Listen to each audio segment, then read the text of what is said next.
I'm Graham Couch at the Lansing State Journal, here to talk about a little Michigan State basketball as they head into Miami Wednesday night for their part of the ACC Big Ten Challenge, an event that, fair or not, I think shapes perceptions about the two leagues. When the Big Ten wins it, there's a buzz that's created, and when they don't, it changes things a little bit. Obviously, a lot of it's about matchups and doesn't have, it's not a great gauge of where things are.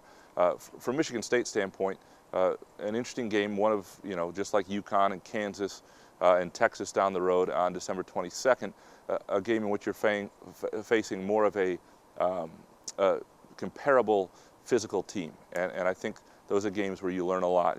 Obviously, Michigan State's learned a lot this last week against Oakland, Boise, and Louisiana Lafayette, and games that they've struggled in a little bit.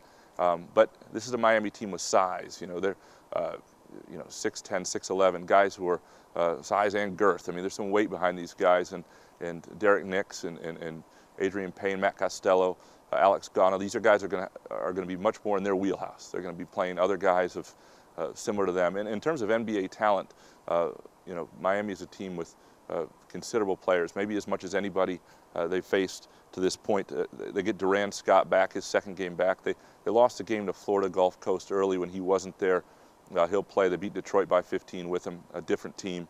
A double-double guy like Reggie Johnson, who we matched up with Knicks quite a bit. It's an interesting Miami team. In terms of talent alone, they've got quite a bit of it. Now, for Michigan State, after what we've just seen against Oakland, Boise, and Louisiana Lafayette, there's some issues, most of which I think are stemming from the loss of Gary Harris for another couple weeks and Travis Trice with a concussion. And if Trice is back, I think that provides a huge lift. Now, even if it's only 10 or 15 minutes, he's a guy who calms this Michigan State team. Another ball handler. Keith Appling is, I think, been really gassed, just kind of ran out of steam. Tom Izzo even said this week in his weekly press conference at the end of that Lafayette game, he had never really seen people get around him. And obviously, they did in that game. Maybe the best conditioned guy he's had since Charlie Bell, and that's just where he was. He'd maxed it out. He needs some help. And Travis Trice, whatever they can get from him, I think makes a difference, that ball handling.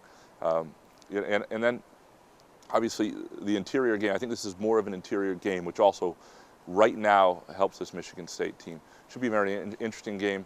I don't think there's a ton of ramifications from it. If Michigan State wins, I don't think it does much for their seeding down the road. It won't be that well remembered. If they lose, it's not really going to hurt them.